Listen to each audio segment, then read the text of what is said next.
नमस्कार, मैं रवीश कुमार। प्रहलाद जोशी भारत के नए शिक्षा मंत्री कौन हैं? मंत्रालय में पदभार संभालते हुए प्रहलाद जोशी ने शिक्षा मंत्रालय के अधिकारियों के साथ बैठक की तस्वीरें जारी कर दी गई इंस्टाग्राम पर। उनका कहना है कि मेरे लिए यह नया सब्जेक्ट है, मैं अपने आप को इससे फेमिलियराइज कर रहा हूं। भारत की जनता भी नए शिक्षा मंत्री से फेमिलियराइज होने की कोशिश कर रही है। ये कौन है, इनकी क्या खासियत है, कहां से सांसद हैं और इनका ऑरा पॉइंट क्या है? क्या यह मामूली खबर है कि अखबार ने इसे भीतर के पन्ने पर छापा है? राहुल गांधी ने कहा है कि एक ऐसे व्यक्ति को शिक्षा मंत्री बनाया गया है जिन्होंने बलात्कार के आरोप में सजा पाए लोगों की रिहाई को डिफेंड किया है। प्रियंका गांधी ने यही बात जब लोकसभा में कही तो कार्यवाही से निकाल दिया गया। खुद प्रहलाद जोशी ने स्पीकर से शिकायत की है कि उनके खिलाफ गलत बयानी हुई है। सांसद प्रियंका गांधी से सत्यापित करने की मांग हो रही है। जो बात लोकसभा से निकाल दी गई वही बात अब सोशल मीडिया में देखी जा सकती है कि कैसे प्रहलाद जोशी बलात्कार और हत्या के मामले में 11 दोषियों की समय से पहले की गई रिहाई का बचाव कर रहे हैं। Something to think about it, the education minister of India, who after all these young people were protesting about the education system, and so many girls are protesting, they've been beaten, they've been thrashed. Right. The BJP puts a man who is a defender of rapists. That's the most filthy type of man.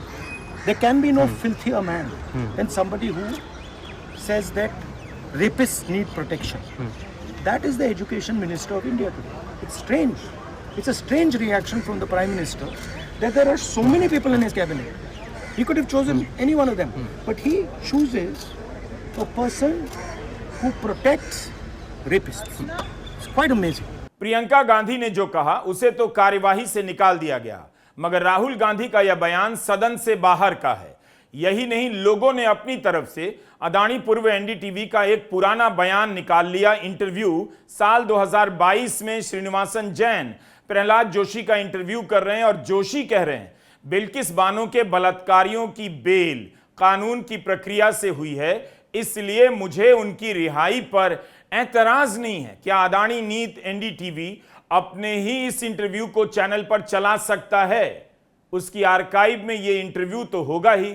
Prahlad Joshi ने Indian express से भी कहा था कि जो भी हुआ है कानूनी प्रक्रिया के तहत हुआ है। जेल में उनका व्यवहार भी अच्छा पाया गया। उस समय भी प्रहलाद जोशी मोदी सरकार में मंत्री थे।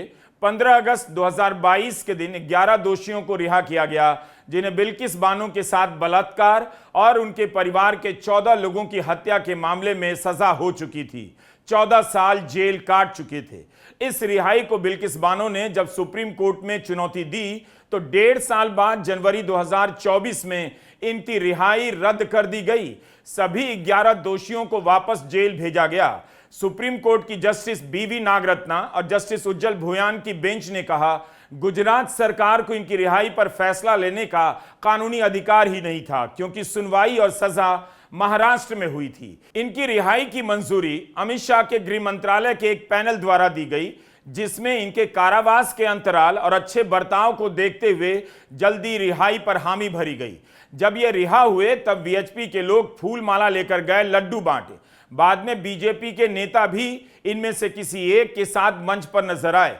यह सब मीडिया की रिपोर्ट में आपको मिल जाएगा। जेंजी को भारत की इन खबरों को रिवाइंड मोड में जाकर देखना चाहिए, तभी पता चलेगा कि जब वे बड़े हो रहे थे तब किस तरह से पत्रकारों और उमर खालिद जैसे छात्रों को जेल में डाला जा रहा था और हत्या के मामले में सजा पाए लोगों को समय से पहले रिहा किया जा रहा था। लगता है जेंजी को यह भी पता नहीं कि बलात्कार और हत्या के मामले में दोषी राम रहीम को 400 से अधिक दिनों का पैरोल मिल चुका है। अगस्त 2022 में जब यह सवाल उठ रहा था कि बलात्कार और हत्या के मामले में सजा पाने वालों को 14 साल तक जेल में रहने वालों की रिहाई कैसे हो गई, तो प्रहलाद जोशी कह रहे थे कानूनी प्रक्रिया के तहत हुई है, जबकि सुप्रीम कोर्ट ने कहा 1.5 साल बाद गुजरात सरकार को फैसला लेने का अधिकार ही नहीं था। प्रहलाद जोशी को आप मंत्रालयों का धनी मंत्री कह सकते हैं। उपभोक्ता मामले, खाद्य व सार्वजनिक वितरण और नवीकरणीय ऊर्जा के मंत्रालय के अलावा अब शिक्षा मंत्री भी बनाए गए हैं। शिक्षा मंत्रालय में बदलावों की मांगों को पूरा करने के लिए इनसे व्यस्त शायद कोई और मंत्री नहीं हो सकता था। चूंकि शिक्षा प्रहलाद जोशी के लिए नया विषय है, इसीलिए उन्हें नीदरलैंड का यह वीडियो देखना चाहिए। यहां हाई स्कूल पास करने के बाद बच्चे स्कूल का अपना बैग और स्कूल का झंडा खिड़की से बाहर टांग देते हैं। मोहल्ले को पता चलता है उनका बच्चा हाई स्कूल पास कर गया। स्कूल बैग टांगने का मतलब है मुश्किल मानी जाने वाली परीक्षा बिना चोरी और पेपर लीक के बच्चा पास कर आया है। परिवार को अपने देश की शिक्षा और परीक्षा पर गर्व है, पास होने की व्यवस्था पर भी, इसीलिए खिड़की पर स्कूल बैग टांग देते हैं। नीदरलैंड के स्कूल परीक्षा की इतनी साख है कि पास करने पर लोग इस तरह से जश्न मनाते हैं। क्या भारत का छात्र इस तरह का गर्व कर सकता है? क्या हम और आप अपनी परीक्षाओं में इतना यकीन रखते हैं? भारत में 10 साल में 93,000 से अधिक स्कूल बंद कर दिए गए या उनका विलय कर दिया गया। 2013-14 में शिक्षा का बजट कुल बजट का 4.6% था, मगर 2025-26 में 2.6% ही रह गया। शिक्षा का बजट तब घटा जब देश का बजट 2009-10 से हर साल 10% बढ़ता जा रहा है। मोदी सरकार के लिए प्रहलाद जोशी 5वें शिक्षा मंत्री हैं। हर कोई प्रहलाद जोशी के बारे में जानने के लिए प्ले बटन दबा रहा है, लेकिन पॉज बटन दबाइए, रिवाइंड बटन दबाइए और उन शिक्षा मंत्रियों के बारे में भी जानिए जिन्होंने मोदी सरकार के दौर में इस मंत्रालय को सुशोभित किया है। स्मृति ईरानी, प्रकाश जावड़ेकर, रमेश पोखरियाल निशंक और धर्मेंद्र प्रधान के बाद प्रहलाद जोशी 5वें शिक्षा मंत्री हैं। कर्नाटक के धारवाड़ से 5वीं बार सांसद बने हैं और 2004 से ही चुने जा रहे हैं। धारवाड़ का पेड़ा बहुत शानदार होता है। 2008 से ही जीआई टैग मिला है। इन सभी शिक्षा मंत्रियों में बेस्ट रहे रमेश पोखरियाल निशंक, जिनकी बातों से मुझे नित्य प्रेरणा मिला करती थी और जिनके भाषणों को गंभीरता से लेते हुए मैं वीडियो बनाया करता था। उन्हें 2 साल शिक्षा मंत्री रहने का सौभाग्य प्राप्त हुआ। 2020 में निशंक ने लीडरशिप को लेकर जो ज्ञान दिया, लगता है जेनजी ने मेरी तरह ध्यान से सुन लिया और जंतर मंतर पहुंच गए। लीडरशिप केवल डंडा लेकर के नहीं की जा सकती है। हमारे बहुत बड़े लीडर हैं, दुनिया को लीड किया है, उनसे भी हमको देखना पड़ेगा, सीखना पड़ेगा। इसीलिए हमने पीछे के दिनों में एक लीप प्रोग्राम रखा था कि जो नेतृत्व के विकास की जो क्षमता वाले, किस तरीके से हमारा नेतृत्व क्षमता छोटी छोटी बातों में कई बार तिल का ताड़ बन जाता है। उलझे रहते हम छोटी छोटी बातों में, क्योंकि मैं ये समझता हूँ कि छोटी छोटी बातों में उलझे रहने वाला व्यक्ति हो, समाज हो, संस्थान हो, राष्ट्र हो, वो बहुत आगे नहीं बढ़ सकता। अटल जी कहते थे छोटे मन वाला कभी बड़ा नहीं हो सकता और टूटे तन वाला कभी खड़ा नहीं हो सकता। जो छोटे मन वाला है, छोटी छोटी बातों में केवल अपना समय व्यतीत करने वाला है, खर्च करने वाला है, ख़त्म करने वाला है, कैसे बड़ा हो सकता है? बड़े बनने के लिए बड़ा विचार चाहिए, बड़ा दिल चाहिए, बड़ा मन चाहिए, बड़ा संघर्ष चाहिए, बड़ा धैर्य चाहिए, बड़ी प्रखरता चाहिए, उसी सीमा तक की पराकाष्ठा का समर्पण चाहिए, तब जा कर के बड़ा बन सकता है कोई। और हम इस धरती पर मानव को बड़ा बनाने के लिए ही पैदा हुए, महामानव बनाने के लिए पैदा हुए। 2014 के बाद इसी तरह की बिना ओर छोर वाली बातों से भाषण साम्राज्य भर दिया गया, जिसे सुनकर लगेगा कोई बहुत बड़ी बात, युग लेवल की आकाशवाणी हो रही है। दरअसल पन्ना भरा जा रहा था। धैर्य, प्रखरता, पराकाष्ठा, मानव, महामानव इत्यादि शब्दों से भाषणों को अलंकृत किया गया। बीजेपी आरएसएस के नेताओं के भाषण इन्हीं सब भारी भरकम शब्दों से भरे होते हैं। यह तस्वीर खुद प्रहलाद जोशी ने डाली है। 2023 के दशहरे की तस्वीर है। कर्नाटक के हुबली में राष्ट्रीय स्वयंसेवक संघ के मार्च में हिस्सा ले रहे हैं। तब भी केंद्र में मंत्री थे और 2019 में आरएसएस के कार्यक्रम में हिस्सा ले रहे हैं, तब भी मंत्री थे। आरएसएस के कई कार्यक्रमों में जाते हैं, उसके नेताओं को श्रद्धांजलि अर्पित करते हैं, आरएसएस के कार्यकर्ताओं के घर जाने की तस्वीरें पोस्ट करते हैं। प्रहलाद जोशी विपक्षी दल से रातों रात टांग कर लाए गए नेताओं की तरह नहीं हैं, बल्कि आरएसएस की शाखा में पले बड़े नेता हैं। इस संगठन से इनका गहरा नाता है, जिसके पंजीकरण और हिसाब किताब को लेकर कर्नाटक में इन दिनों गहरा विवाद है कि यह संगठन रजिस्टर्ड क्यों नहीं है। आप इस विवाद पर हमारा वीडियो देख सकते हैं, यह थंबनेल उसी वीडियो का है। लोकसभा में अखिलेश यादव से लेकर प्रियंका गांधी और राहुल गांधी ने भी कहा है कि शिक्षा पर आरएसएस के लोगों का कंट्रोल हो गया और इसी कारण आज भारत की शिक्षा पिछड़ गई है। मतलब प्रहलाद जोशी भी वही करेंगे जो धर्मेंद्र प्रधान कर रहे थे। The soul of the system has been captured by the RSS. The soul, sir. Rajnath Singh ji said, sir, please. Sir, Rajnath Singh ji said, that we are not the UPA. Our ministers never resign. He's right. What has happened here? The resignation of Mr. Dharmendra Pradhan, that's a superficial thing. Because Dharmendra Pradhan never ran the education ministry. Never. The man and the organization that runs the education ministry is called the RSS. And the man who runs it is an OSD sitting in the minister's office. So, what the students are really irritated about is that they are not allowed to be students in India. They are not allowed to follow their passion. They're not allowed to say what they want. They're not allowed to ask the questions that they want. They have to buy this nonsensical history that the RSS fantasizes about. They have to buy this structure.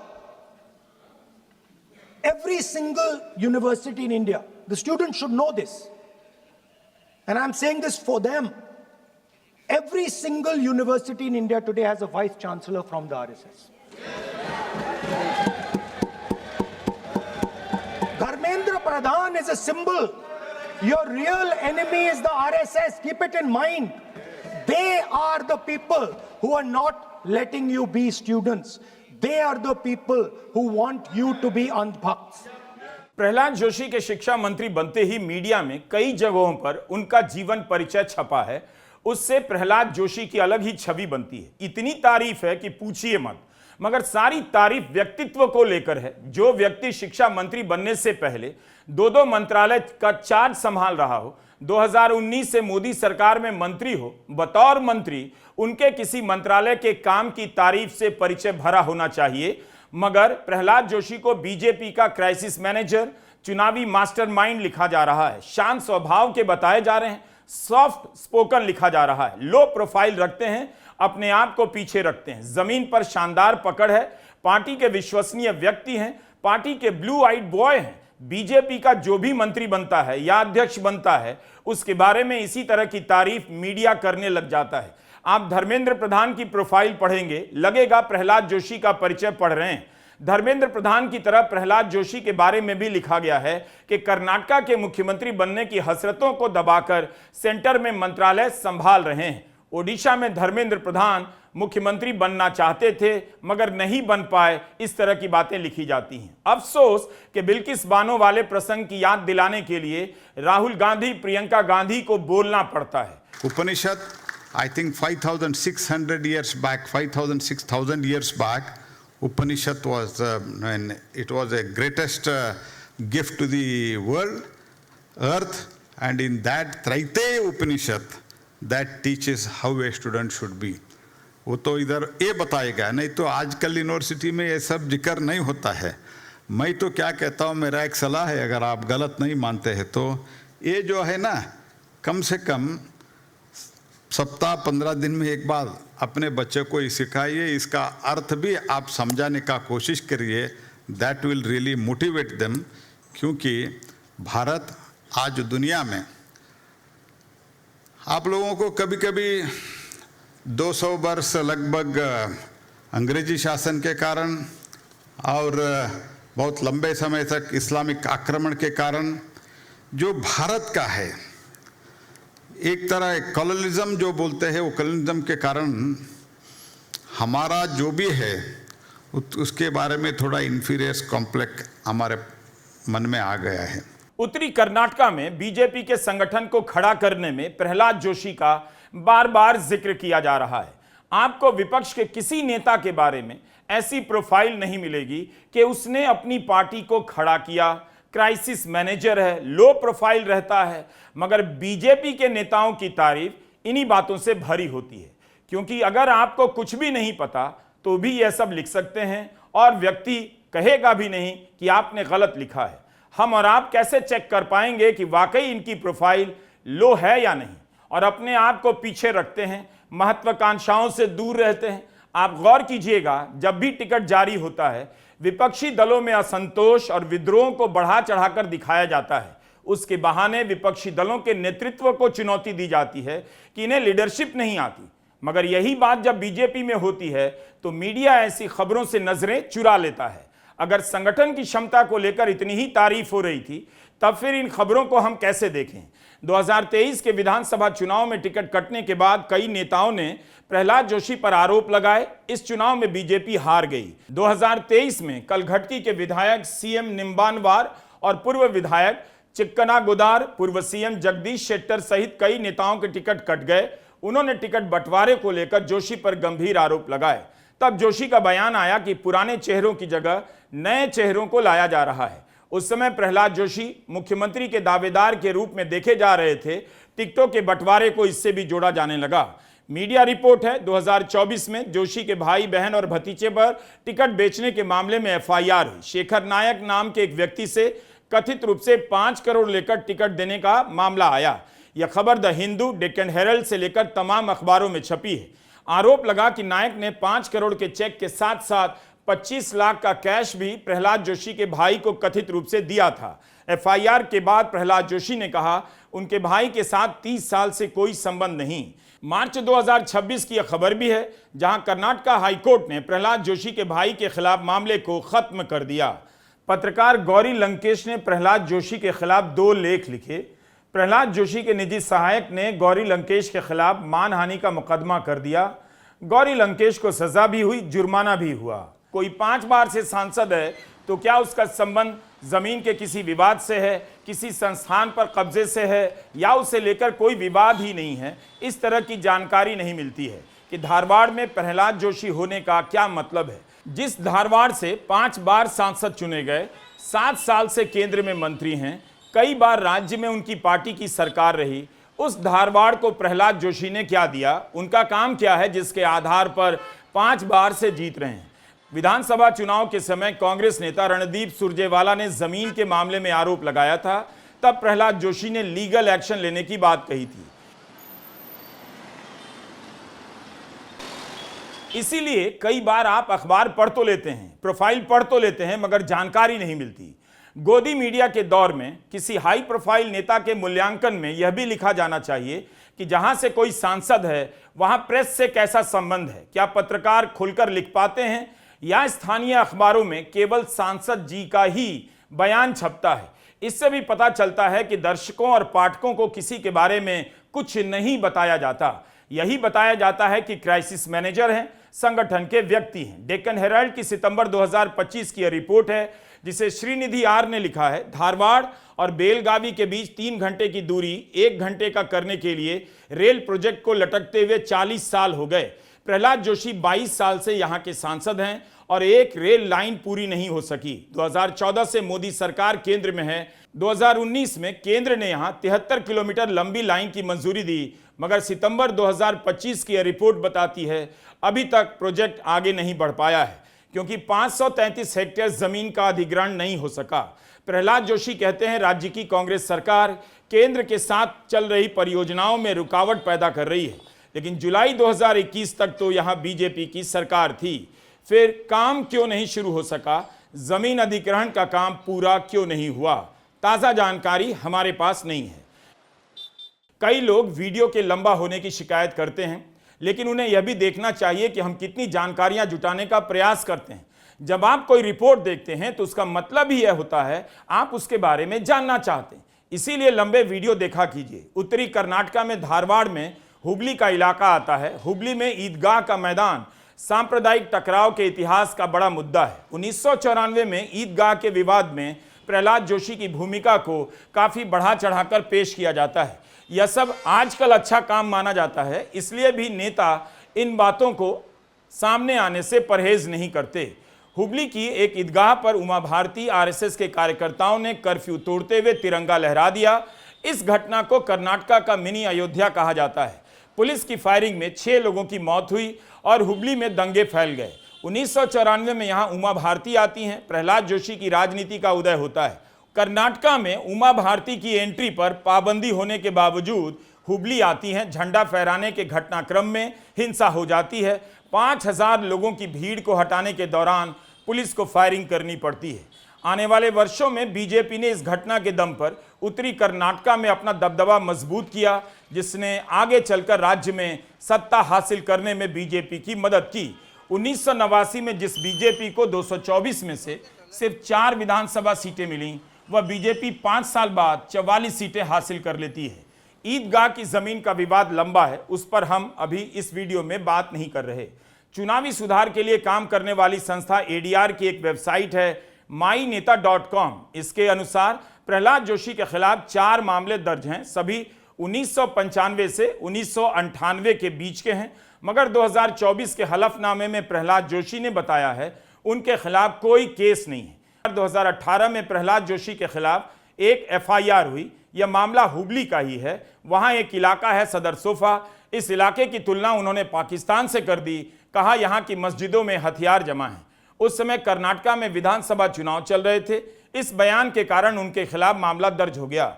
उन पर 2 धार्मिक समुदायों के बीच शत्रुता फैलाने और जानबूझकर किसी व्यक्ति की धार्मिक आस्था को ठेस पहुंचाने के आरोप लगे। यह सब आरोप हैं, लेकिन प्रहलाद जोशी के खिलाफ किसी गंभीर मामले की जानकारी हमें नहीं मिल पाई। प्रहलाद जोशी केंद्र में ऊर्जा नवीनीकरण मंत्रालय के मंत्री हैं।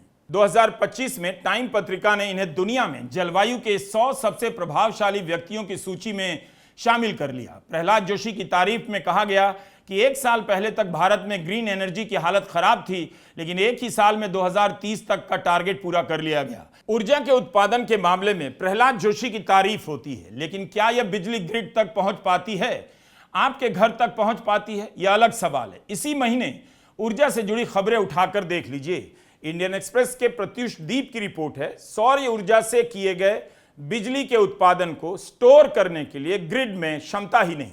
अप्रैल से जून के बीच 8133 गीगावाट आवर जितनी सोलर पावर को स्टोर नहीं किया जा सका, क्योंकि ग्रिड ही नहीं है। डिमांड से कई गुना अधिक सप्लाई की जा रही है और स्टोर करने का इंतजाम नहीं। ग्रिड बनाने का काम भी प्रहलाद जोशी के ही मंत्रालय का है। ऊर्जा का उत्पादन बढ़ रहा है, मगर घरों तक ले जाने के लिए ग्रिड नहीं है। क्या इसके पीछे कोई खेल नहीं हो सकता?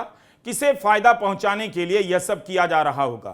कोई भी देश जब सौर ऊर्जा का उत्पादन बढ़ाएगा तो जाहिर है उसे लोगों तक पहुंचाने के लिए, बिजली का खर्चा घटाने के लिए ग्रिड का इंतजाम तो करेगा। यही नहीं, द वायर की वैशाली बसु शर्मा की रिपोर्ट है कि 2025 में मई से दिसंबर के बीच कुल 2.3 टेरावाट आवर बिजली बर्बाद हो गई, क्योंकि ग्रिड एब्जॉर्ब नहीं कर सकी।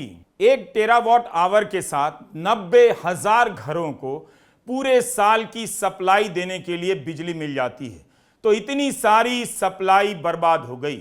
सप्लाई इतनी ज्यादा है और उसे संभालने का कोई बुनियादी ढांचा नहीं। सौर ऊर्जा से जो बिजली पैदा हुई घरों तक नहीं गई। इसका मतलब क्या हुआ? जनता का पैसा भी नहीं बचा, टैक्स का पैसा भी बर्बाद हो गया। प्रहलाद जोशी भारत के नए शिक्षा मंत्री हैं और धारवाड़ विश्वविद्यालय के श्री काड़ा सिद्धेश्वर आर्ट्स कॉलेज हुबली से बैचलर ऑफ आर्ट्स हैं। एडीआर की रिपोर्ट के अनुसार 2019 से 24 के बीच प्रहलाद जोशी की चल अचल संपत्ति यानी नेटवर्थ 11 करोड़ से बढ़कर 21 करोड़ हो गई। 5 साल में 89% बढ़ गई। फरवरी मार्च 2022 में रूस यूक्रेन युद्ध के दौरान जब यूक्रेन में हजारों छात्रों के फंसे होने का मामला आया, तब प्रहलाद जोशी ने एक बयान दिया कि विदेश से मेडिकल की पढ़ाई करने वाले लगभग 90% भारतीय छात्र भारत की योग्यता परीक्षा जैसे FMGE पास नहीं कर पाते। कहा कि यह चर्चा करने का सही समय नहीं है कि छात्र मेडिकल की पढ़ाई के लिए विदेश क्यों जाते हैं। जोशी के बयान की विपक्ष ने निंदा की, छात्रों ने भी और सोशल मीडिया पर भी आलोचना हुई। उनके इस बयान को असंवेदनशील बताया गया। प्रहलाद जोशी अब नए शिक्षा मंत्री हैं, अतिरिक्त प्रभार है। अगर उन्हें ठीक करना है तो सबसे पहले धारवाड़ के उस कॉलेज को ही नेशनल लेवल का बना दें जहां से उन्होंने बीए किया है। राज्य में कॉलेज की इमारतें तो हैं, मगर उनमें कॉलेज होने की आत्मा, शोहरत साफ नजर नहीं आती। यही वो बर्बादी है जिसने युवाओं को आज बेरोजगार बना दिया और देश की तरक्की औसत हो गई। नमस्कार, मैं रवीश कुमार।